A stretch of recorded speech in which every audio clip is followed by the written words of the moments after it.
an identity forged in the crucible of empires, a story that has shaped the very course of human history, and a lineage that stretches back to the dawn of civilization. The origins of the Jewish people appear, at first glance, to be etched in stone, chronicled in one of the most influential books ever written. It's a tale of patriarchs, prophecy, enslavement, and a triumphant return to a promised land. This narrative is powerful, it is foundational, and for millennia it has been accepted as the definitive history. But what if the bedrock of this story is not stone, but shifting sand? What if the archaeological record, the very ground of the Holy Land itself, whispers a different, more complex, and arguably more profound tale? We are not here to challenge faith, but to uncover history, to peel back the layers of tradition and text to find the tangible footprints of the past. Where the Jewish people came from is a detective story thousands of years in the making, and the clues are buried in ancient texts, forgotten pottery, and the very DNA of people living today. This is a journey into a past that is far from settled, a historical puzzle that continues to challenge scholars and stir debate. We're going to explore the evidence that suggests the first Israelites may not have been invaders from a foreign land, but were instead born from the soil of Canaan itself. If you are ready to venture beyond the familiar narrative and confront a history that is as intricate as it is fascinating, then do us a huge favor and hit that like button, and make sure you are subscribed with notifications turned on, because you absolutely will not want to miss the revelations we are about to uncover. The story that has echoed through the ages begins with a single family. It starts with Abraham, called from Ur of the Chaldees to a new land, a land promised to his countless descendants. His grandson, Jacob, whose name is changed to Israel, fathers 12 sons, the progenitors of the 12 tribes. A famine drives these tribes into Egypt, where they are eventually enslaved by suspicious Pharaoh. For 400 years they toil, until a leader, Moses, emerges to challenge the might of the Egyptian empire, unleashing divine plagues and parting the sea to lead his people to freedom. After 40 years of wandering in the desert, this nation of former slaves, forged in the wilderness and bound by a covenant with a single God, Yahweh, stands at the edge of Canaan. Under the command of Joshua, they launch a swift and devastating military campaign, conquering the land city by city, just as their God commanded.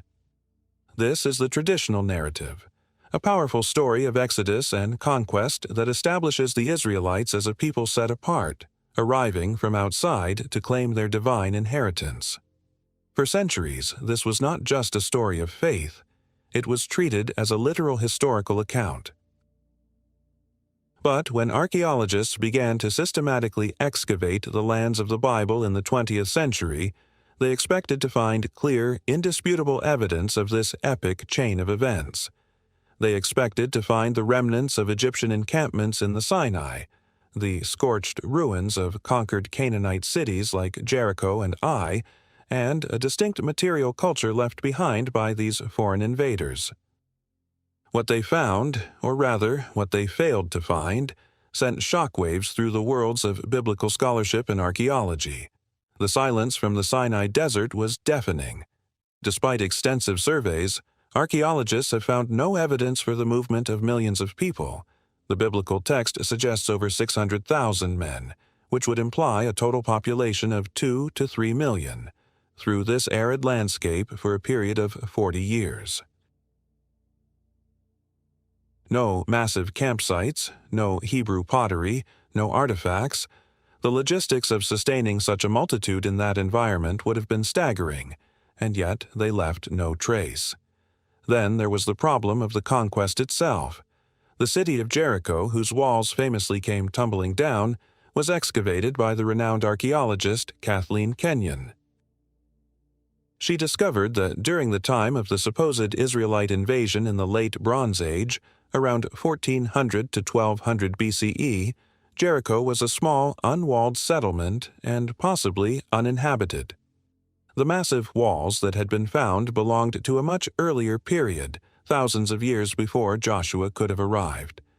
A similar story emerged at Ai, another city said to have been utterly destroyed by the Israelites. Archaeology revealed it had been a desolate ruin for over 1,000 years before the Israelites were supposed to have arrived. Across Canaan, the picture became increasingly clear. There was no widespread, synchronous layer of destruction that corresponded to the biblical timeline of a unified, lightning-fast conquest. Instead of a foreign culture replacing the local one, archaeologists saw something else entirely: a slow, gradual cultural evolution. The very foundation of the traditional origin story, the exodus from Egypt and the military conquest of Canaan, had no support in the archaeological record. This forced a radical reevaluation, a new question. If the early Israelites did not come from outside Canaan, could it be possible that they arose from within it? This question gave rise to what is now the leading consensus among mainstream historians and archaeologists, the indigenous origin theory, sometimes called the gradual emergence model. This theory proposes that the vast majority of the people who would eventually be known as Israelites were, in fact, indigenous Canaanites. They were not a foreign ethnic group that invaded and displaced the locals. They were the locals. The birth of Israel was not a military event, but a social and cultural revolution. It was a long, complex process by which certain groups of Canaanites, primarily in the Central Hill Country, gradually separated themselves from the dominant Canaanite culture of the lowland city-states and forged a new, distinct identity. This wasn't a story about a change in population, but a change in consciousness. To understand this revolutionary idea, we must look at the specific pieces of evidence that point away from the conquest model and towards this internal transformation. These discoveries are the cornerstones of our modern understanding, and they paint a picture of a society in flux, giving birth to a new identity in the rugged highlands of the ancient Near East. Number 1. Settlement patterns in the late Bronze Age, from roughly 1550 to 1200 BCE, was a period of internationalism and urban prosperity, but primarily for the Canaanite city-states that dotted the coastal plains and fertile valleys. These cities were vassals of the powerful Egyptian Empire, which exerted control over the region. The Central Hill Country, the rugged, difficult-to-farm spine of land that would later become the heartland of Israel and Judah, was sparsely populated. But then, something dramatic happened right around 1200 BCE, at the transition from the Bronze Age to the Iron Age. Archaeologists have documented a sudden and massive demographic shift. Over the course of just a few generations, hundreds of small, unfortified agricultural villages sprang up throughout this previously underpopulated hill country. Between 1200 and 1000 BCE, the population of this region exploded from around 12,000 people to well over 75,000. If they were Joshua's invading armies, you would expect to see signs of a foreign military culture, but their material culture tells a different story. These weren't the tent-dwelling nomads of the biblical desert wandering narrative suddenly learning to farm. These were experienced people, carving out a new existence in a challenging landscape, suggesting a population shift from other areas within Canaan.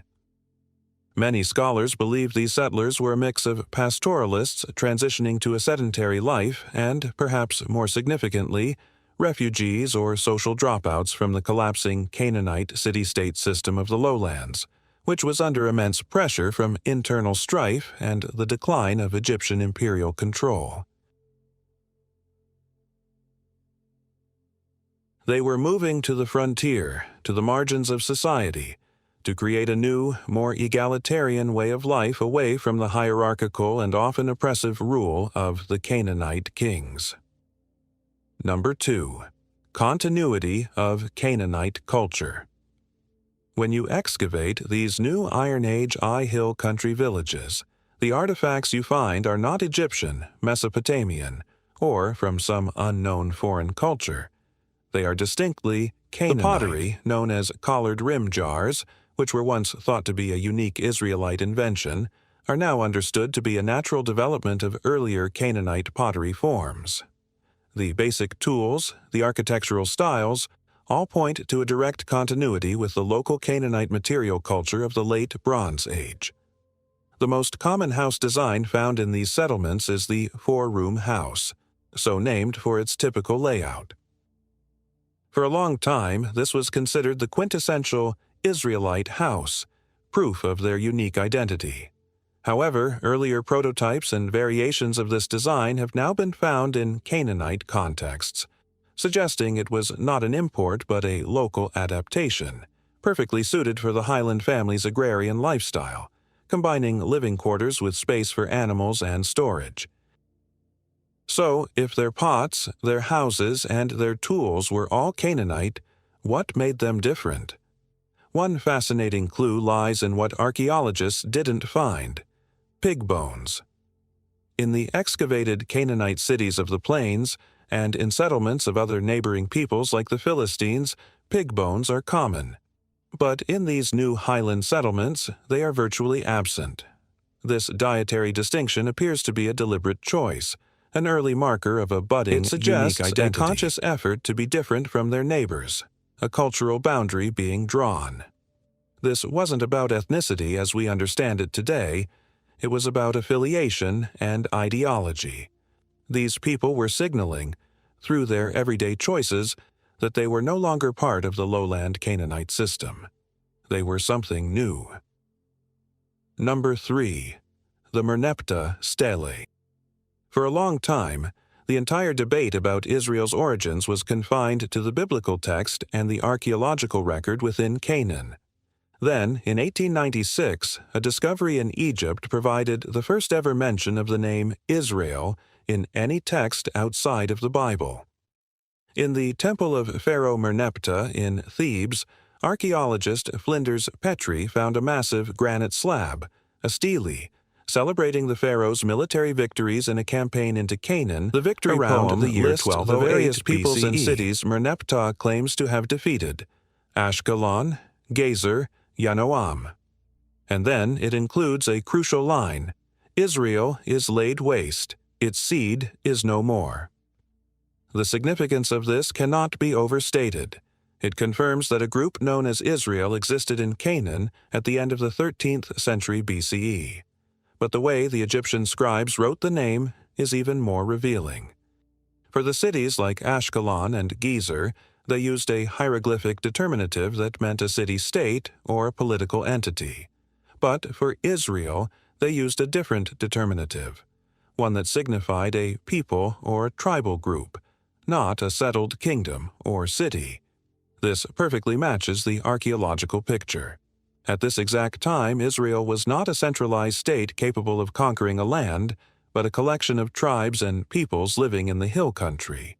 The Merneptah stele provides a stunning external corroboration for the existence of an entity called Israel in Canaan, but it describes them in a way that aligns perfectly with the indigenous origin theory, not the biblical conquest narrative. They were already in the land, a recognized part of the Canaanite landscape, not a foreign army on the march. So, if the first Israelites were Canaanites who developed a new identity in the highlands, the central question becomes, why? What was the driving force behind this transformation? The answer seems to lie in the birth of a radical new religious idea. The Canaanite pantheon was vast, ruled by the chief god El, with his powerful consort Asherah and the dynamic storm, god Baal. Religion was tied to the power structures of the city-states. Kings claimed divine sanction, and temples were centers of economic and political power. The new settlers in the highlands, however, began to rally around a different deity: Yahweh. The origins of Yahweh are murky and hotly debated among scholars. Some evidence suggests he may have originated not in Canaan, but in the lands to the south, in Edom or Midian, and was brought north by a small group of people, possibly itinerant metalworkers or a clan of pastoralists. This small group might be the historical kernel of the Exodus story, not millions of slaves, but a smaller contingent who had sojourned in Egypt or its sphere of influence and brought their liberating God with them. Their story and their God, Yahweh, a deity who sided with the marginalized and the oppressed, who had liberated slaves from the mighty Egyptian empire, would have been an incredibly powerful and attractive message for the disparate groups struggling to build a new society in the Canaanite highlands. The worship of Yahweh became the unifying ideology, the social glue that bound these various clans and villages together. They weren't just anti-city-state, they were pro-Yahweh. This process, known as monolatry, wasn't an immediate switch to pure monotheism. For a long time, early Israelites likely acknowledged the existence of other gods like Baal and Asherah, but they insisted on the exclusive worship of Yahweh as their national and tribal deity. The Bible itself is filled with stories reflecting this struggle, with prophets railing against the worship of Baal and the persistence of Asherah poles. The declaration, "You shall have no other gods before me," implies the existence of those other gods. The development of a pure monotheism, the belief that only one God exists, was a much later evolution, likely not fully crystallizing until the period of the Babylonian exile. This new Yahweh-centric ideology provided a powerful alternative to the Canaanite civil religion.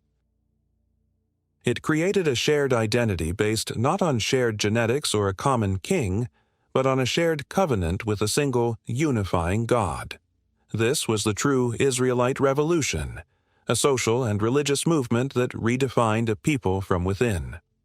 As we move forward in time, this loose tribal confederation eventually did crystallize into a more centralized state.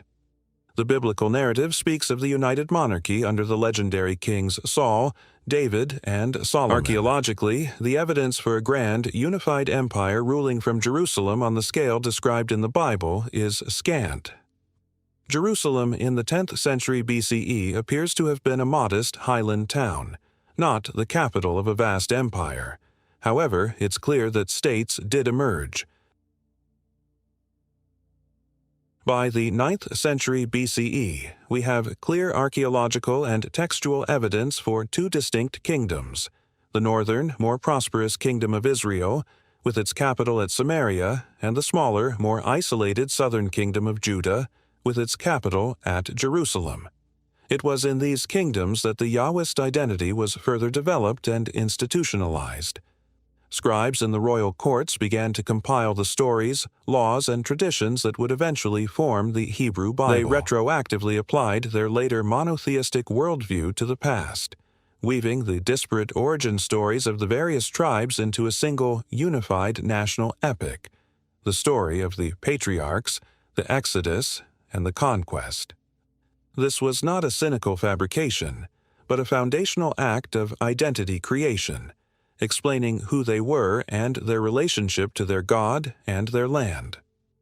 The next pivotal identity-shaping event was a catastrophe. In 722 BCE, the mighty Neo-Assyrian Empire swept down and conquered the northern kingdom of Israel, deporting much of its elite and upper-class population and scattering them throughout the empire. These became the so-called 10 Lost Tribes. The smaller southern kingdom of Judah survived, but only for a time. In 586 BCE, the Babylonians, who had supplanted the Assyrians, conquered Judah, destroyed the Temple of Solomon in Jerusalem, and carried off its leading citizens, the priests, the scribes, the artisans, into exile in Babylon. This Babylonian exile was a moment of profound crisis. Without a land, without a temple, and without a king, their entire identity was under threat. But it was in the crucible of this exile that the scribes and prophets in Babylon, disconnected from their homeland, focused their identity on a book. They gathered, edited, and canonized their sacred texts, creating the Torah as the portable homeland of the Jewish people. They refined their theology, moving from a national monolatry to a universal monotheism. Yahweh was not just the God of Israel. He was the one and only God of the universe. When the Persians conquered Babylon and allowed the exiles to return to Judah, they brought back with them a powerful new identity, centered on the law, the text, and a strict monotheistic faith. They rebuilt the temple and established a community based not on monarchy but on religious law. This post-exilic period is the true birth of the Jewish religion. So, what does this all mean for the true origins of the Jewish people? It means the story is not a simple line from Abraham to the present day. It's a complex and layered tapestry. Genetically, modern Jewish populations, both Ashkenazi and Sephardic, show a clear and significant ancestral link back to the Levant, the very region of Canaan. This suggests that while there has been conversion and admixture over the centuries, a core biological ancestry traces back to the very people we've been discussing, those ancient Israelites and Judeans. So there is a real, tangible ancestral connection to the land. But the cultural and religious identity is an evolutionary story. It begins with Canaanite peoples in the late Bronze Age highlands forging a new social and religious path centered on Yahweh. It continues with the rise and fall of the kingdoms of Israel and Judah, where a national epic was written. It is then transformed and solidified in the trauma of the Babylonian exile, which created a portable, text-based identity that could survive the loss of land and sovereignty. The origin of the Jewish people was not a single event, but a long and gradual process of emergence and self-definition, a testament to the enduring power of ideas to shape a nation and change the world. The reality uncovered by archaeology is not a contradiction of the biblical story's power, but rather a revelation of its historical context, showing how a small group of highland pastoralists and farmers created a revolutionary identity that would endure for millennia and profoundly influence the course of human civilization.